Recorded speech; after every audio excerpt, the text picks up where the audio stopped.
Let's go. And we're back. All right. What's up, everyone? Welcome to 614 Headsets. We're your co-hosts. First, I'm going to introduce Ryan Sayers.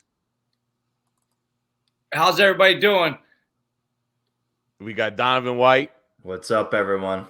And then today's going to special guest who we're going to spend a little bit more time in the future talking about, Jason Hale. Jason, say what's up to everybody. What's going on, man? Can't wait to get started. Hey, Tom Brady said it best. Football is unconditional love, and we couldn't agree more. This game is a lifestyle, and we consider ourselves a movement of that lifestyle. In fact, I've even hashtagged call us the lifestyle a little bit because we love this game.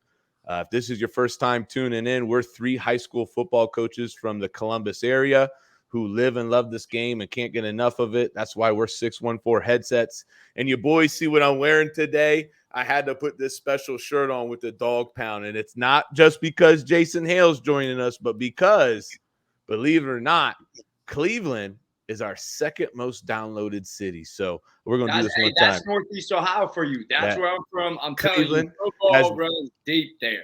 Cleveland's been showing us love, so let's show Cleveland a little love. Here we go. Here we go, Brownies. Here we go. Yeah, I knew Jason would come in. Hey, so I love that. Get that out I of thought here. it was going to be because they were going to win the Super Bowl this year. I don't know. This is our year. I've been saying it since I was born, baby. It's our year. Every year, man. Are you all three Browns fans? We all are. three of you guys are Browns? Jeez. Johnny, Yes. what are you? Don't even do it. Washington Commanders. Oh, You know, your team was made up 2 years ago, 3 years ago. No. It was remade like a year ago from another team that was made from another team before that. So it's a bit of a mess. So I had to do that. I had to put the shirt on. I had to show Cleveland some love. And I know my buddy Jason's a big Browns fan, so that's why this shirt's on today. The playoff pound, baby, all bark. But speaking of love, we have some love coming in the mail to some of you. All right. I sent some 614 swag out to some of you that helped retweet, helped comment, helped reach out to us the most. I'm sorry I couldn't see exactly who rated us and stuff. That's a learning experience. I thought you could, but we couldn't. So some of that stuff's coming to you guys. And if you're a listener and you're one of these loyal people that have been with us from the start, or you're all in right now and you're joining this lifestyle, let us know, and I want to send you something. All right. So reach out to me, send me a DM, or send one of us a text or anything like that, and we'll help you out. Before we get rolling today's show, man, this thing is catching on and we love it. You know, our show's almost already booked all the way into July. But what I want to know is, like, as we continue to craft these episodes, what type of content are you loving? What type of episodes do you want to hear? Comment back on our highlights, our posts, reach out to us. Because we want to make this show for you, right? Here's the thing, too, though. Don't just tell us the good things, right, Stout? That's right. You can tell us the things you don't want to hear about and stuff like that, too, though. Don't mention anything about my background. It's a work in progress. Hey, We're FYI. shifting some things around a little bit. My mom- I know. Say it. Shout out, Mom. I love you. I know you're going to watch this. She said that your background is terrible. Listen, I got my my college jersey right here to the left, but I had to shift this room around when I cleared it out, and so it's a work in progress. Yeah, she said it's my terrible. Wi-Fi's struggling, so I got to come into the other room. But we still got good family pictures here. That's still That's good. great. And I'm going to be honest. At any moment, a little faith at the top. I'm in studio 1.2 right now, and at any moment, this $20 Facebook Marketplace chair might snap. So we might get some good stuff going today. But, hey, let's get into it. I think the people want to get going. Donovan, tell us what we got going on. We've got a great lineup for today. We're going to get a little intro from Coach Hale, get in some pregame music favorites, some interesting choices along the lines, a little bit of different genres and styles going on there, and then talk about how we build relationships with players. And then build your system around those players as well. So we got some good stuff coming up, and let's get it started off right. Stout, why don't you go ahead and introduce Coach Jason Hale? And I'm excited to have my buddy, Big as Hale, on here today. What up, Skaggs? What up, baby? All right. So, hey, everyone, this is Jason Hale. Jason Hale is the head football coach and head track coach at Antwerp High School, home of the Archers. All right. Just so you know, Jason and I, we grew up in the same area. He's the pride of South Central High School. Go Spartans. Trojan. All right. Trojans. Trojans. Close. Dang. Oh my gosh, now. I thought it was Spartans. Hey man, come on. It was small school. My bad. Oh my goodness. It's better than an arrow, though, right? It could be. You're right. He's the best amateur wrestler in the Midwest. All right. And I'm going to tell you right now, this man is as big as Big Show, and he can wrestle probably better him. And, you know, I got to tell my best story of Jason. Have you wrestled him, Stout? No, I knew better. Man. It's a big bear. Wrestle better. I thought you might have So wrestled. it was all for show. You know, when you're in camp and just the dog days of camp, and there ain't nobody around, there ain't nothing going on. So people are always put on performances before position meetings or team meetings. That was Jason Hale. And Jason Hale, and we had about 2-3 other guys, could do everything you ever wanted in pro wrestling. They were just phenomenal. And I got to tell this best story of Jason for these viewers as we get started. So every time before our team meeting at night, we would all sprint there 15, 20 minutes before. We would have little presentations like light hazing, right? Yeah. Where we would get the young guys. They would have to get up on stage. They would have to say where they're from. So we'd always be like, "What's your name?" And they'd say their name, right? And then we would be like, "Where are you from?" And they would say where they're from. And then we'd be like, "What was your record?" And these cocky kids, they come in, they're like, "We were 13-2. Everybody just screaming at them, right? If they were terrible, they're like 2-8. Everyone cheers, you know what I mean? And then if they were like anywhere around 500, everyone would go, you know. And it was just tradition, man. That's what we did. But one day, and this is the funniest Jason thing ever, they took the smallest freshman kid they could find. This kid had to be in a small or a medium, right? And if you're listening right now, like I said, Jason is as big as the Big Show, okay? Jason, what size T-shirt were you in college? 4X.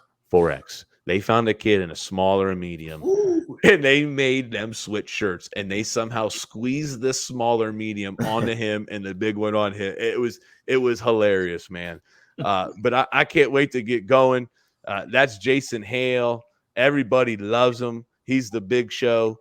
Donovan, transition us in his first topic. Let's go. Do it.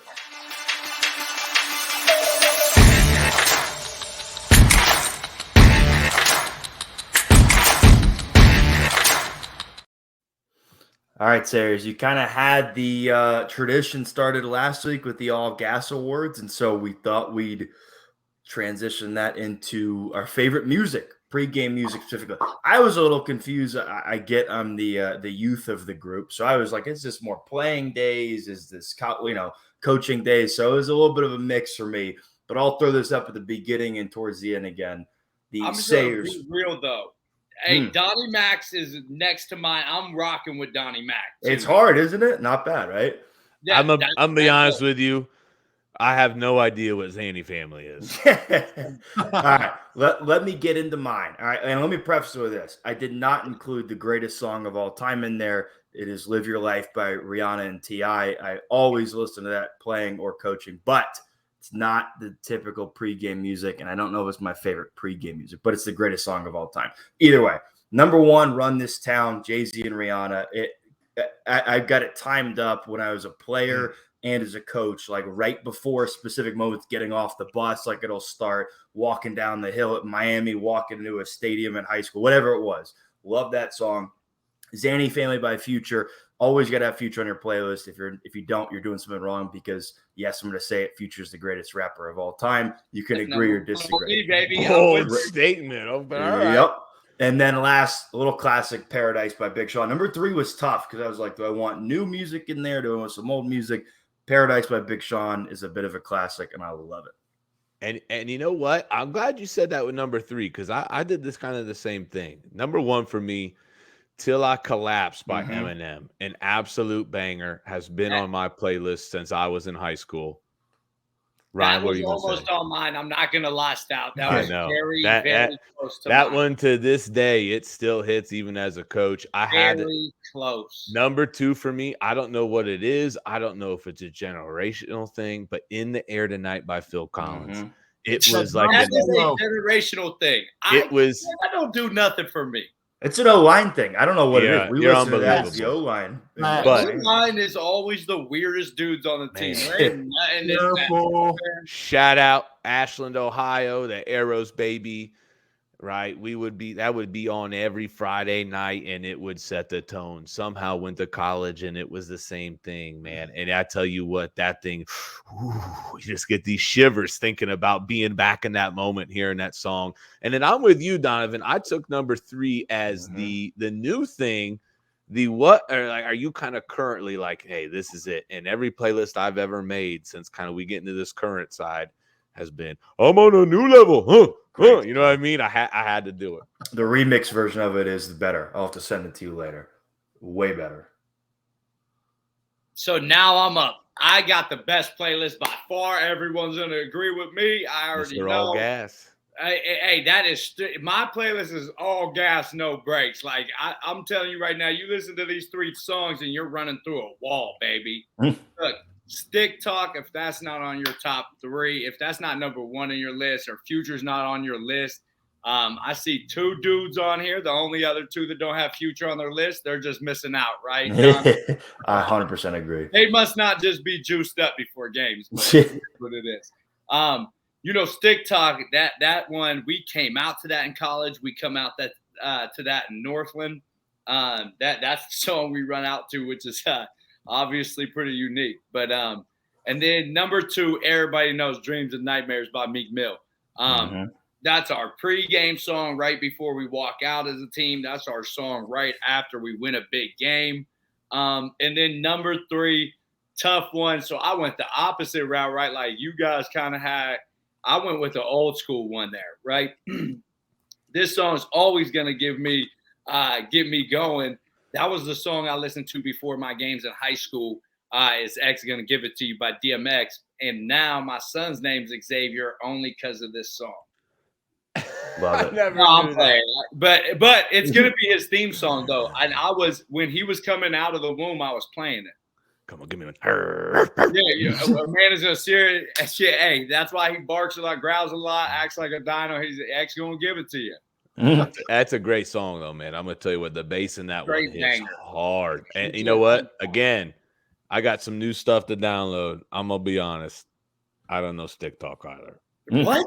Yeah, No? Donnie. Man. Johnny, come on, back me up there. It's definitely a top 5 Future song, which makes it an all-time great song. So Hey, Thank you. the best thing about this segment is Hold on, Coach everybody- Hale. Do you know Future? Do you listen to Future? Where down there in that South Side, Ohio? I'm from complete opposite sides.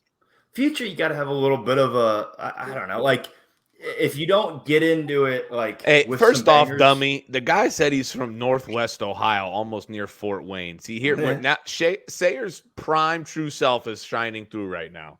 Here, just because you messed up his thing. Now here you go. That's You 2 always mistakes. Hey, we're want- even. We're even. You always want to pawn your stuff off. But it's All right. ridiculous. Coach Hale, give us your top 3 pregame music, pregame songs. I think mine has kind of changed, as I've taken over kind of as head coach now. We have a little bit of a walk out to our field from our field house, and we walk out to Enter Sandman. So that's the number 1 for me. Gets us going. We got a fan tunnel when we come out, so when that thing's going, man, it's pretty great. You always got to go. Number 2, Lose Yourself. Some type of NMM is always on there. So that's either all these on here are good pregame for him. And then I had to go a little throwback for my number 3. I had to think about it a little bit, probably about my sophomore year. Little Roy Jones, I think 04 maybe. Not sure on that 100%, but right around there, Can't Be Touched. I mean, that's just a classic. So that's kind of my pregame list. And as you play some of these, as head coach, you get command of the music controls in the weight room some days. So when you play some of these old school songs, you gotta let these guys know what it's about now. Hey, you want to know what Can't Be Touched reminds me of? EA Sports Fight Night. It reminds me of EA Sports. Sayers, that was a boxing game back in the day. Listen, that's a great boxing game. I All missed that one because you could heal your player up. You know what I mean? Yeah. I would have knocked Stout out so quick in that game. Donovan, All right, get us move to the on, next right? thing, please. Let's go on to the next topic.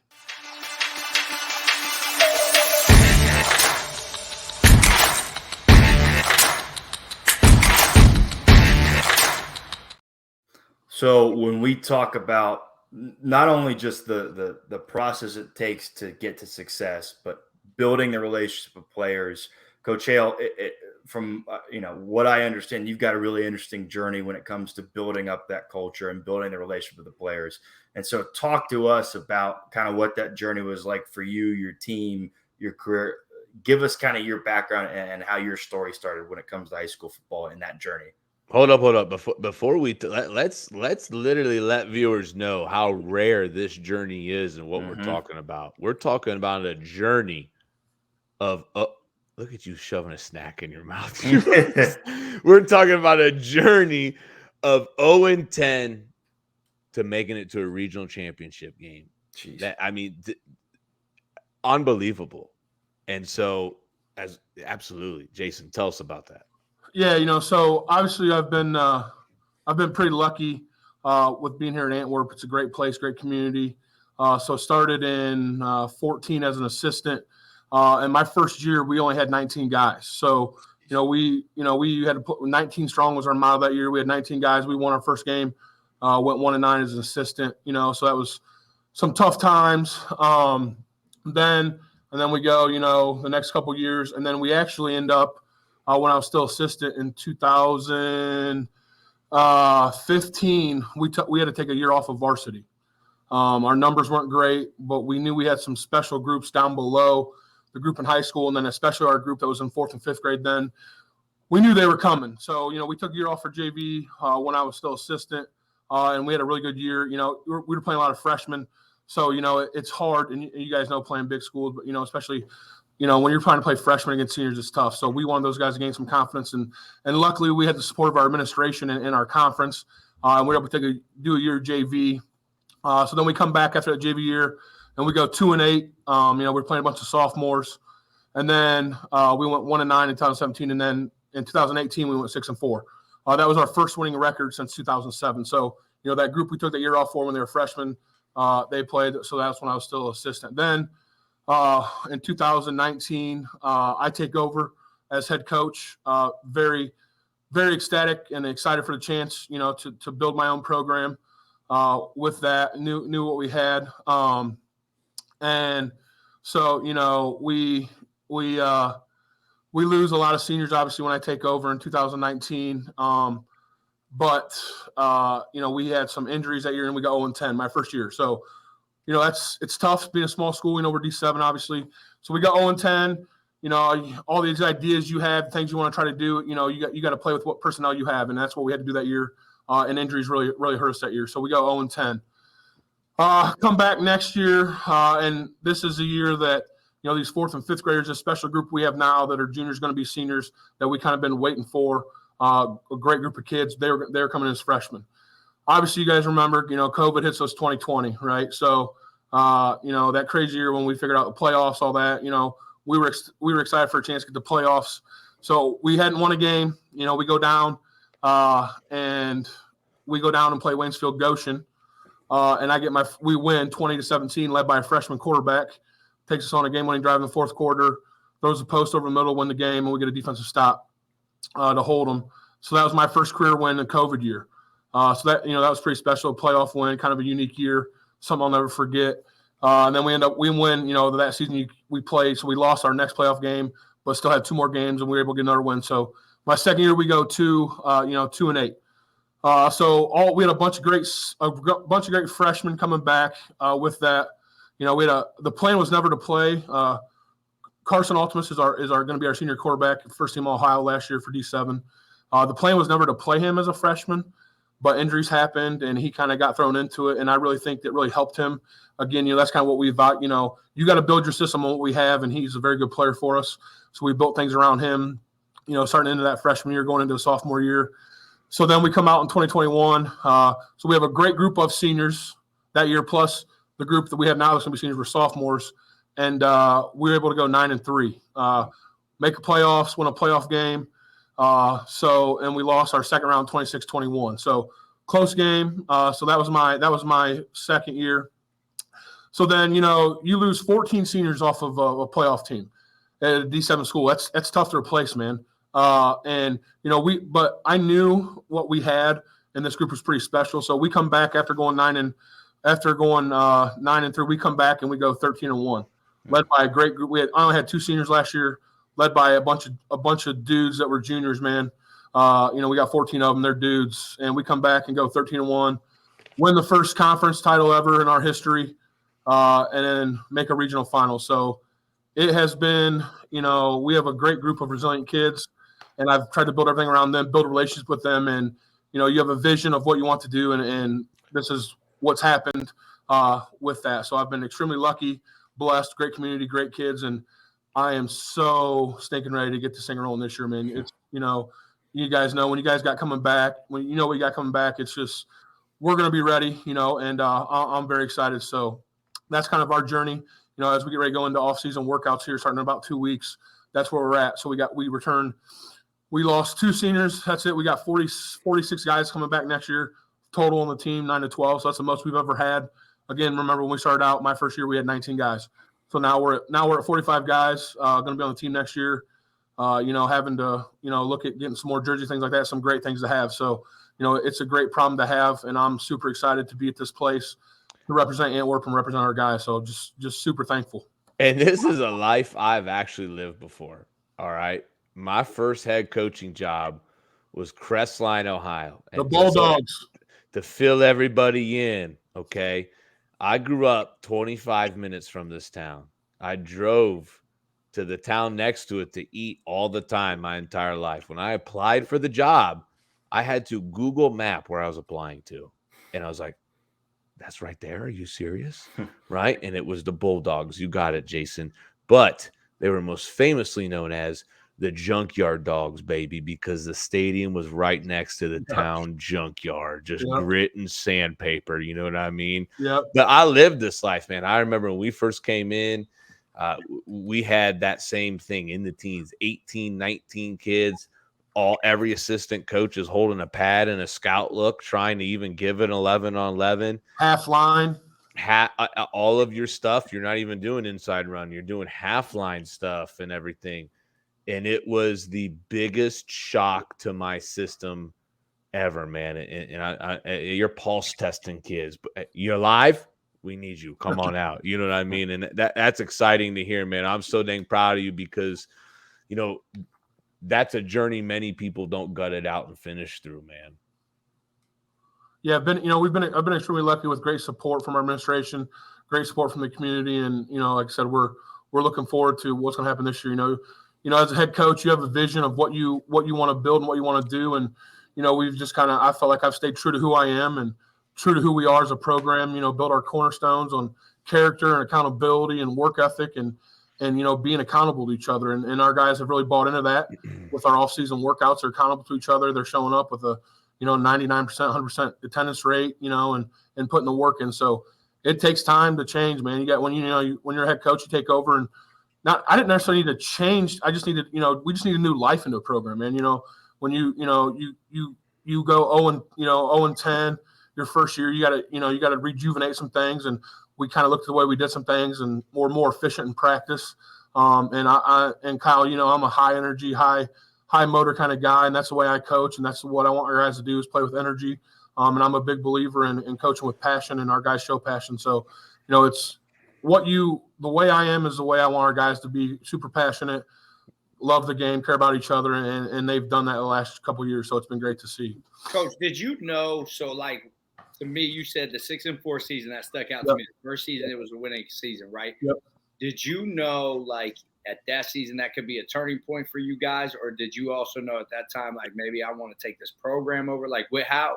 So when we took our year off for JV, we were trying to get to that group that went 6-4 because they were going to come in too. We had some good seniors that year that we went 6-4.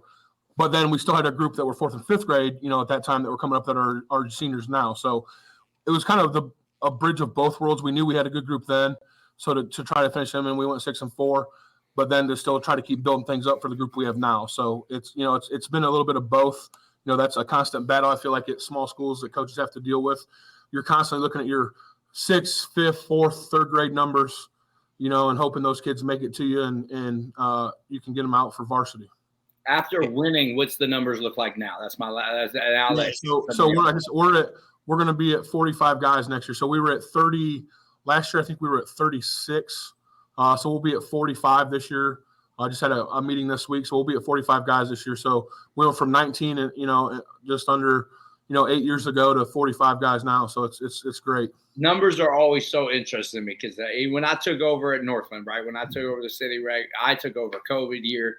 That was my first year in the city. Everything, oh man, there were some days we would come out to practice with like 15.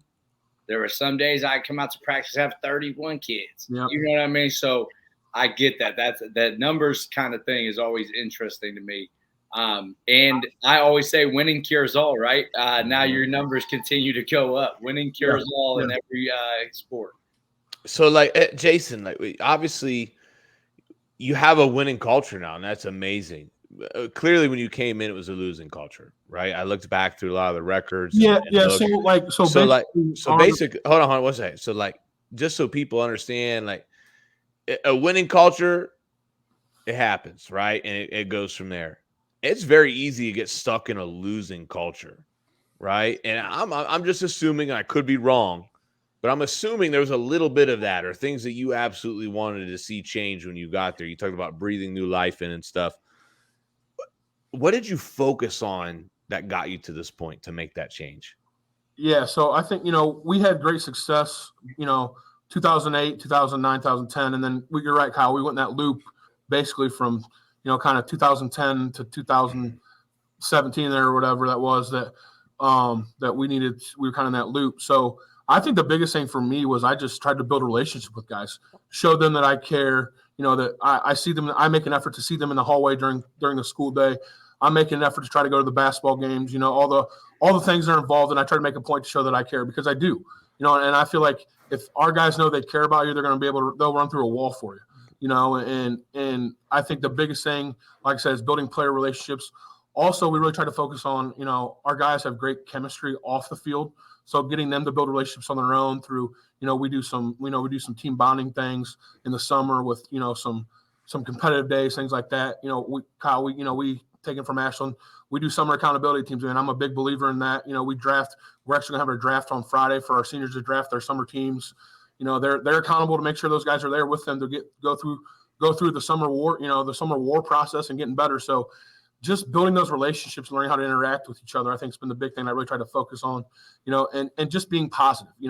It's easy, like you said, to get stuck in that loop where, you're having not having enough kids coming out or not winning games, but you just got to stay positive and you got to believe in what you know. And I knew we had a special group coming up, and I knew we just had to get to these guys and let them do what they do. A lot of my great mentors have told me it's all about Jimmys and Joes, not X's and O's. And we have great Jimmys and Joes here, man, these couple of years here. So building those relationships with those guys, putting them in positions to be successful, that's kind of really what we try to focus on. And Jason's doing a great point. He's getting us into this next topic of what we want to talk about, and that's building relationships with players or your staff. And my favorite thing. I can't wait to hear what you guys have to say, because even as teachers, we hear it all the time, right? Like, you can't really get the most out of somebody until you've established a relationship with them. And that's kind of what we want to talk about. You have to be very intentional in the way you do that. It's got to be more than just, how you doing, bud? Right? Those types of things. So let's have a little talk about, and maybe there's other coaches. We've had a lot of coaches reach out to us and say they love what they're doing and what we're doing and talking about. What are some of the ways we intentionally build those relationships or strategies we've seen have success? I'll list out what I got here, because I'm curious to sit back and hear your guys' takes and your guys' experiences. This is my second, Coach Hale, this is my second year coaching, right? Yep. And going into my second year. First was at Gahanna last year. Just a baby. I know. I'm a little inexperienced, but the things. That's like ever, though. Hold on, Coach Donnie. I'm sorry. No. Kyle, explain to him, Coach Hale, why he has the literally best situation we imagine. Go ahead. Stout real quick. Imagine Jason, you get to come in and you get to coach at your alma mater. And in your first year, you win a conference championship for the first time in over 20 years, and you win the first regional championship in over 40. Could you imagine? He ain't battle tested. We got to see what type of grit he has. Is he going to get a statue? That's all I want to know. That's what I need. It's all Donnie Mack. That's what I say. But go ahead, Coach Mack. Wait, real quick question. You're O-line coach, right? Yep. Took that over for Coach Stout when he's calling the plays. What's that? Was Coach Stout the O-line coach before that? You were at Gahanna, what, 3-4 years before then? So before that, for about 3 years before that, I was at Gahanna as the offensive line coach and co-OC, and I coached the O-line. And now I'm just like a traveling salesman. I don't know. I spend a little time in the O-line. I cover for the tight ends and do some tight ends when the tight end coach can't make it for a little bit. I coach receivers. I mean, I try to just work with every group almost and just get a picture of everything. Mm-hmm. Where does your heart lie, though? Come on. Oh, it's with the trench mob, man. That's right, baby. But here's the thing, and it takes more than one coach to be there. Sure. So Absolutely. we've got our staff situation just a little bit better this year, where now I can give a little bit more support and spend a little more time with that group. And what I like too about not being tied to the specific position is I can bounce around more, right? Mm-hmm. There might be a week where I feel like I feel good with us down here, maybe in the box with inside run. I might only have to watch 4 or 5 plays, but I got to go over here and I got to do something else. And I've said this before and other things. I mean, Donovan was the first guy I called. Like when Bruce offered me the job to come back and be offensive coordinator, Donovan was the first guy I called. I sat there at my table. He was the first guy I'd written down. I knew he loved Gahanna. I knew he would translate. I see that he would come in and give pregame speeches. He always would hang around the team. I just knew he was going to make a great coach and somebody I could trust to walk away from that group from. It is so hard for me to get away from that group. And unfortunately, Donovan has to kind of bear the brunt of me sometimes. So I thanks, Donovan. It's all worth it.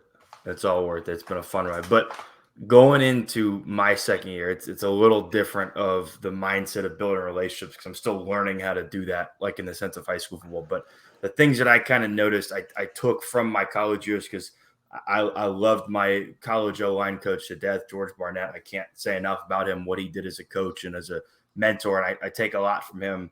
One of the things is honesty with these guys, like being honest with them, even the small things. In the small things of admitting, like, hey, like, you know, we watched this game. I didn't coach you well enough on this drill to prepare you for, you know, all 4 of the D linemen going straight to a bull rush. Like, that's on me. And they recognize that honesty. Or even I wrote on here, we all know we have an impact, right? As teachers for a lot of you guys, but as coaches, we have the opportunity to impact these kids. We all remember our high school playing days and we all remember our high school coaches, and we get to make these kids, you know, give them a little push to not becoming just a better student or player, but a better future dad, you know, son, brother, husband, whatever. And I feel like if you coach with that mentality and that kind of mindset, they notice that. Like they can pick up, just because they're in high school doesn't mean they don't pick up on stuff. They can see your body language and the way you verbalize things, the way you talk about things. They see it come about. And so that's one of the things I've noticed and kind of picked up on.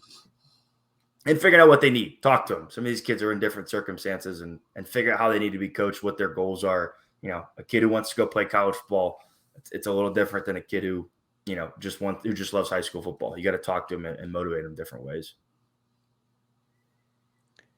And that's a good point. I mean, when you get into talking about, when I think about just a couple things that I think can help you build relationships, is that intentional positive messages. If you think about it, we are such perfectionists as coaches that a lot of times when we are coaching kids hard from an effort perspective or a technique thing, it might come across negative to a lot of today's kids. You know, coach is always on me. I'm never doing the right thing.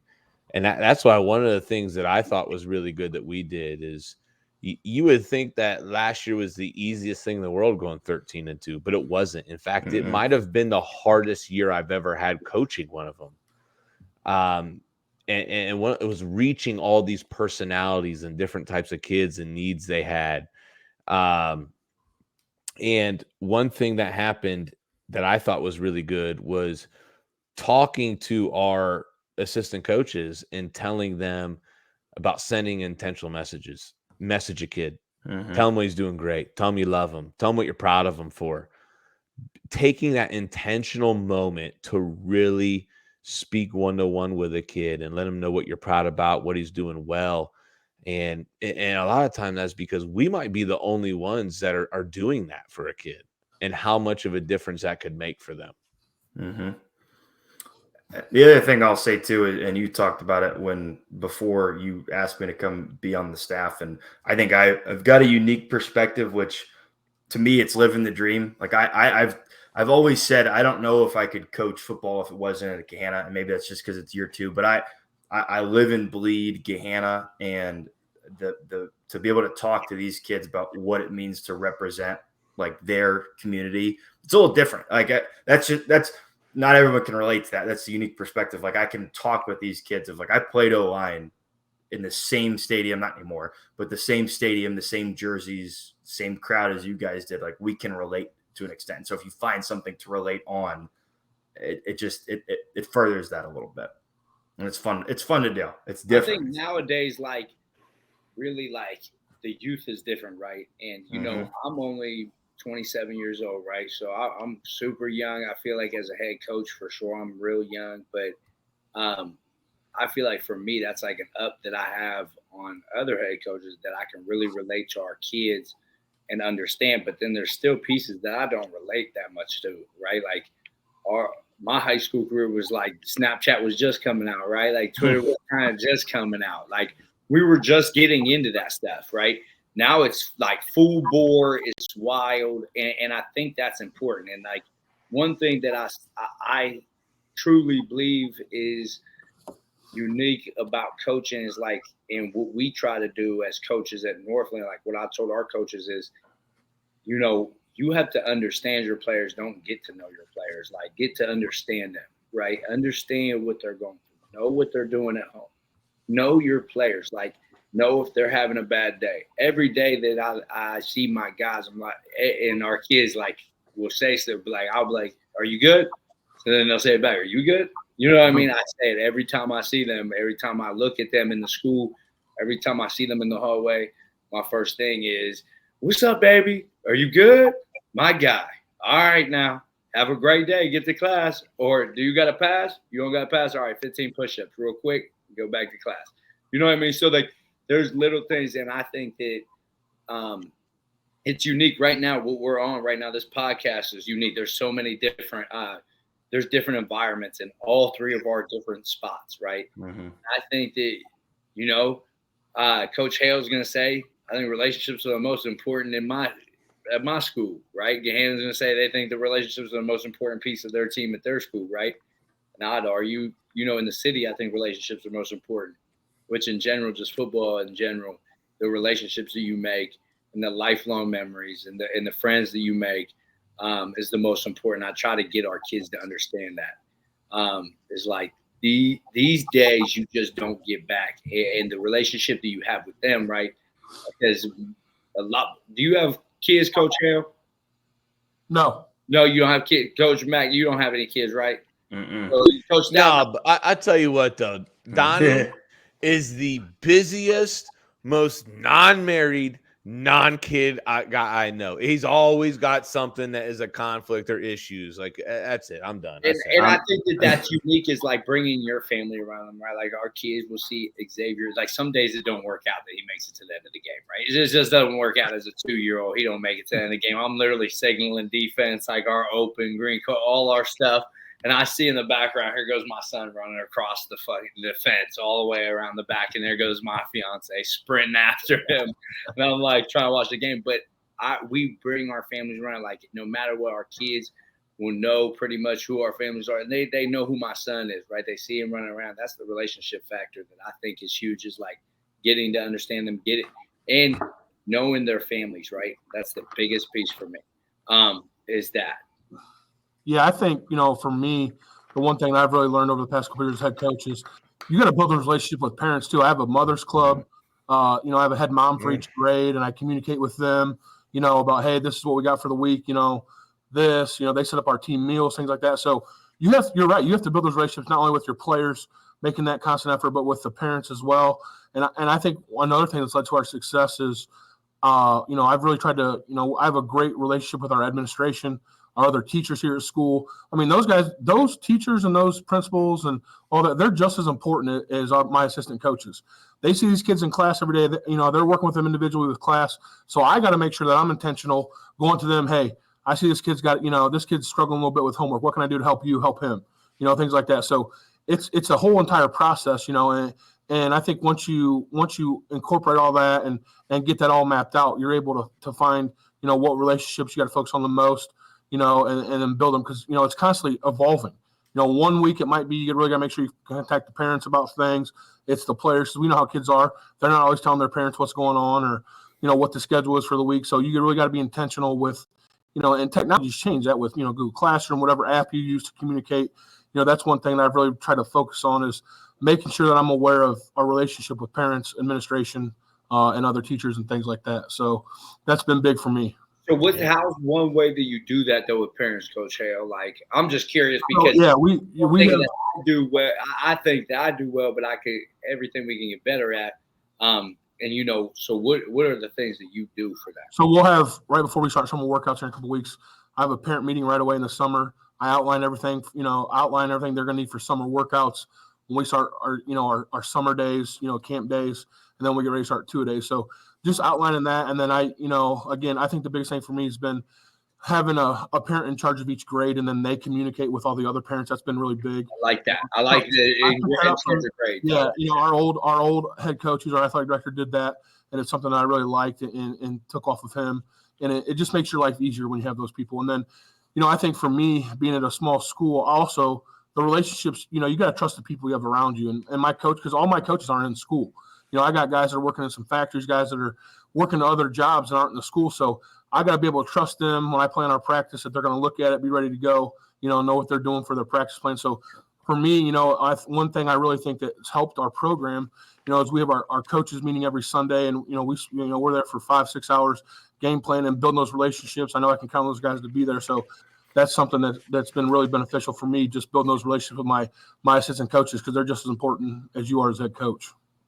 I mean, that's huge. And I hope that everybody listening had got a couple strategies that they think could really help them or their staff, because I know a lot of it is coaches and, some different things that listen to us. So relationships is a big part of the puzzle. And the second puzzle we want to talk about, we're going to do in a second here, and that is getting into a little bit more of philosophy. So, Donnie, transition us in that bad boy. Let's go.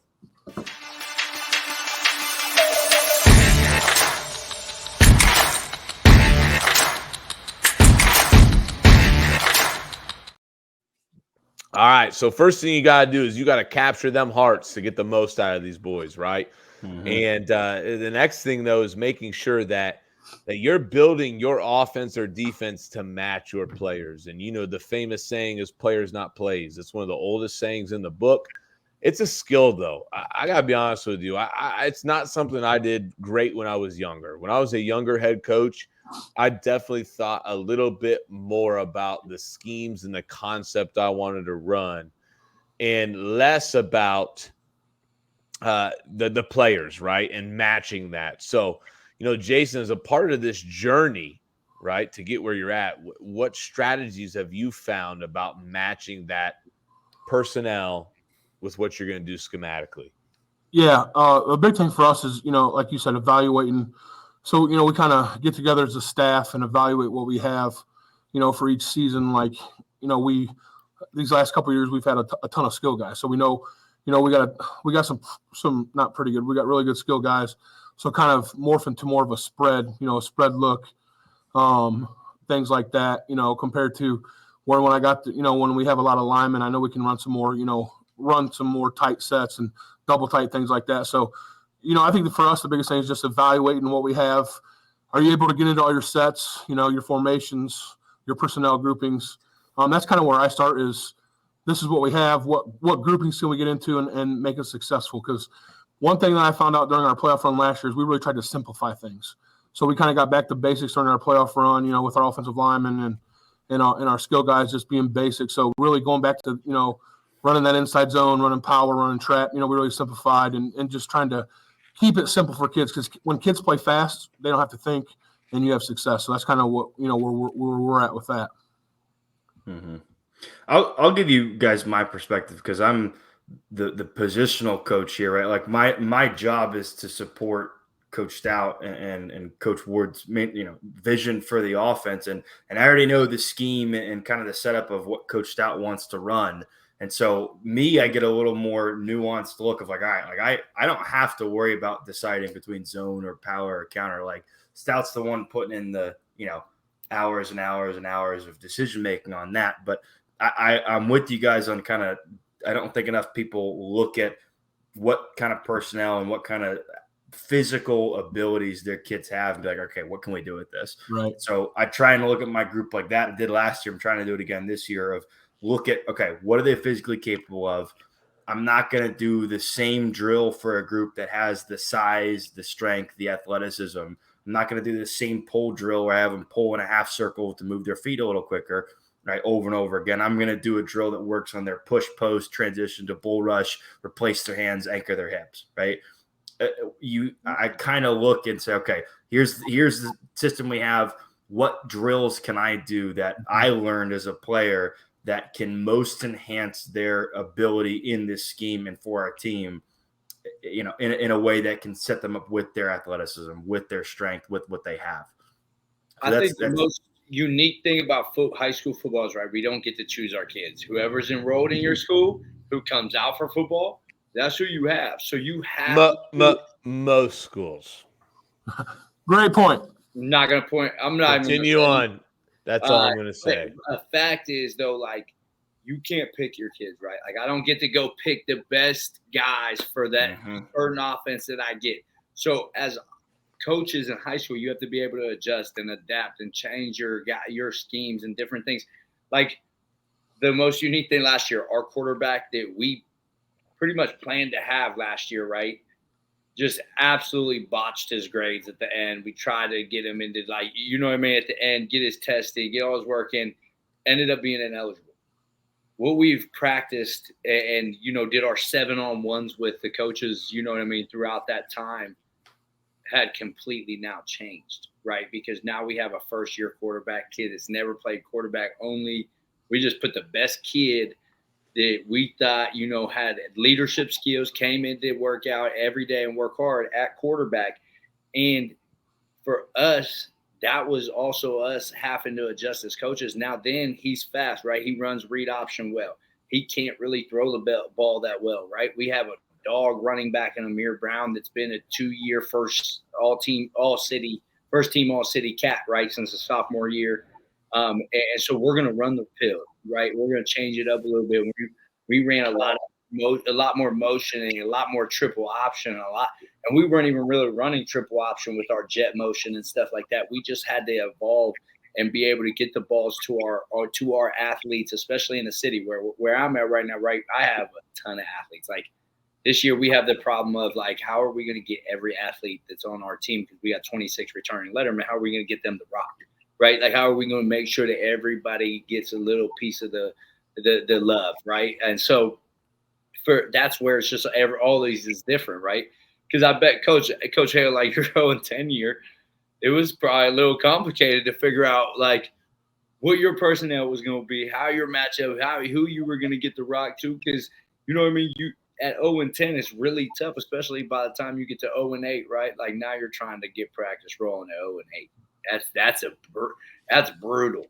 But yeah, I think you learn, you know, when that first year 0-10, you learn to run your base play in about 97 different looks and formations. You're trying to run, you know, your base stuff, but you got to do it in multiple ways. So it gets tough, you know, with that. But then, you know, like last year when we're rolling, you know, like you said, it's getting your guys the ball. It's putting them in a position to do well. And I feel like that's one thing I've really grown as the past couple of years is, all right, we know this works. Let's make sure that we get this guy the ball, you know, at a certain set. And we kind of, you know, I think one thing I'm really trying to do better, you know, is we kind of and Kyle, you can attest this, you know, because you guys got playmakers, about getting your guys the ball, tracking those, you know, how many touches they actually getting, things like that. So, you know, because as a play caller, you're getting a flow with things, and that's one thing I've really been trying to improve on, Paul, is just making sure we get our guys the ball, you know, the guys that are playmakers the ball. So that's one thing we try to do. What's really funny about you saying that, Jason, is that's something I've never done. Like, and I've actually, so for me, on my call sheet, I know who my playmakers are, Right. and every week I'm putting down the specific plays on the game plan. Hey, here are the 3, 4, 5 ways to get those playmakers the ball. Right. But I've never tracked it. In fact, that's something I want to do this year, and I have that written down about talking about is I'm going to have an assistant track that this year a little bit, because I think it helps with the rhythm a little bit. Sure.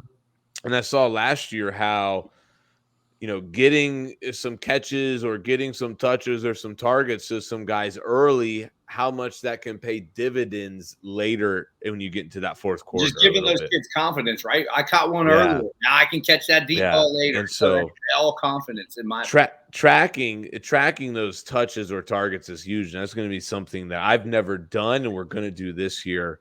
You know, a big thing for us that I've always thought. Now I'm calling my offensive coordinator after this. We're tracking our right. Sorry, I'm about to track that. Do it. Yeah, we're going to. And then, you know, I look at it like this: like week 1, we weren't tracking, right? And we had a game plan to protect a younger quarterback and use our defense and pound the ball. And it was a really tight game, right? And then we started to open up and started to throw a little bit more, right? And this kid got into a rhythm, right? And you look at it, and it's like, man, we didn't really do that till third, fourth quarter, but establishing that a little bit earlier. We really evolved a lot as the year went on.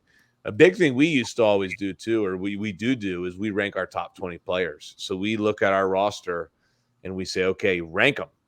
Who are the best 20 kids on this team? I don't even care what size, position, skill, whatever. What are the best 20 guys we have? And then we start to try to fill the roster with that and to try to get our very best on the field. And, you know, this offseason, I had each one of my coaches rate their returners. I had them rate them. I said, on a scale of 1 to 10, I want you to give your kid who's going to be a returner a rating, and talk about a little summary of maybe what he does well or what he needs to work on. And then I also had my assistant coaches rate an overall letter grade their unit. And that way I could kind of tell, okay, who's going to be our playmakers? How strong do we think we're going to be maybe this year up front? How strong are we going to be maybe outside at receiver? And when I can know some of the strengths of our unit, I'm going to know a little bit more of the philosophy and the play concepts and what we're going to do. And then I take that into the film study, man. I love the offseason. I wanted to get to that piece so bad. The off-season film sessions are great. I love CoachTube. Please no one on here ever tell my wife what I spend on there, right? I love the hopping on and looking at and learning these different concepts that are going to fit your team. The internet has been one of the best things for coaches out there, period. Clinics, absolutely.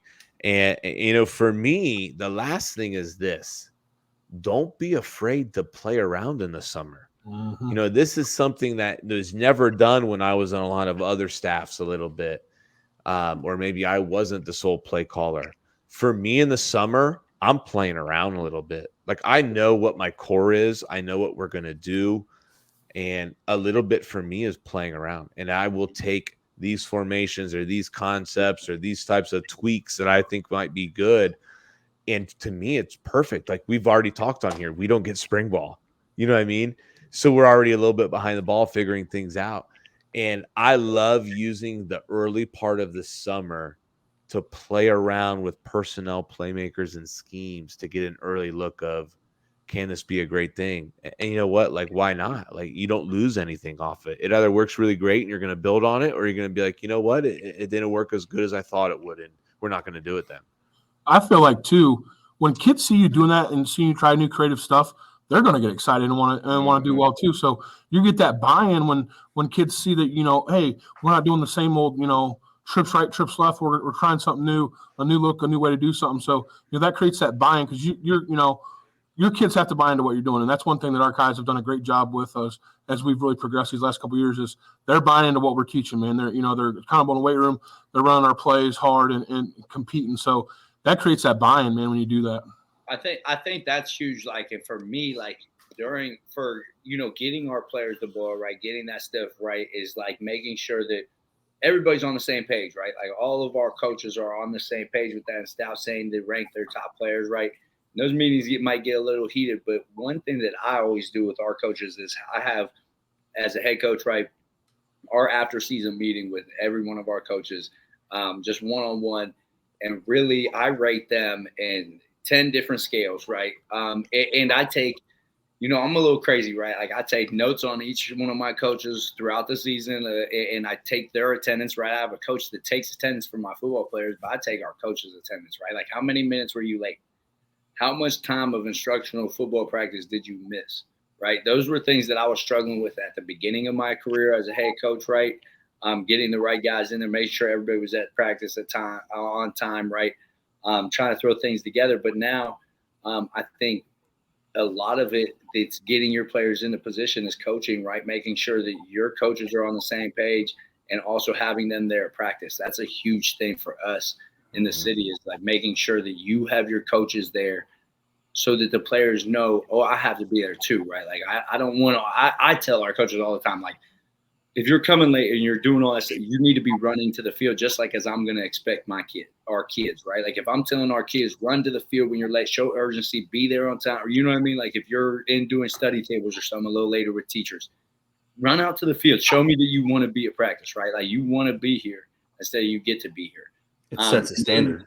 Right. And we do that as coaches, right? Like, and then also like my next thing about like getting guys the ball is like, we're talking about a lot about our own personnel, but we as coaches at Northland, right, we try to find the fish is what we call it, right? Find the fish.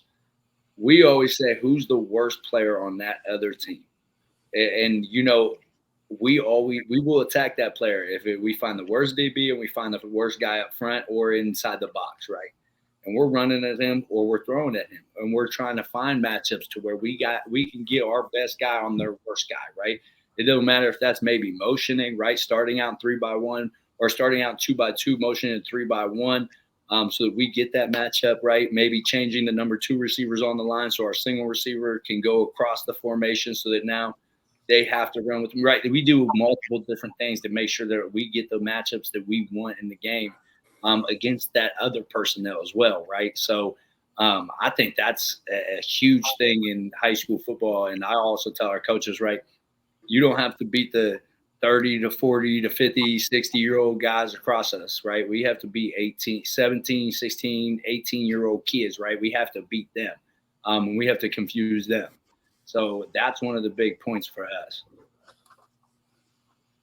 Man, that's awesome, and a lot of great points. And I think we do that as well. We identify all those things, and I hope everybody listening today got a couple points about building relationships, or maybe you got a couple points about a little bit of this, how we match personnel, because to me, it's something I'm still trying to get better at. I don't think it's something you ever just, hey, I'm the expert at it. I think you're always going to evolve. If you get to that point, right, and you say you're expert, then you might as well, you got to hang your whistle up, right? Like you should learn how to, you should learn something new every single day in the business that we're in. I swear, every day I learn something new. Absolutely. Sayers, wrap this up for us, baby. Let's get going.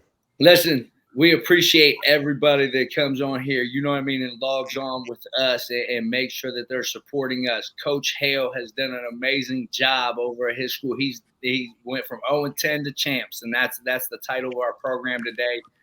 We also talked a little bit about relationship building.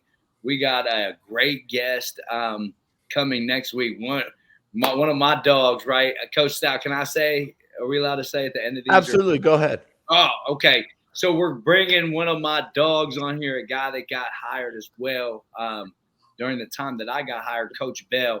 And we have bounced so many ideas off each other. He was the state coach of the year. He was the city league coach of the year. He's another guy that took a program that was a losing program and now has guys that got D1 offers. They went to they went to the third round. They won playoff games. Whatever. You guys will hear a lot about it next week. But we are excited for that one.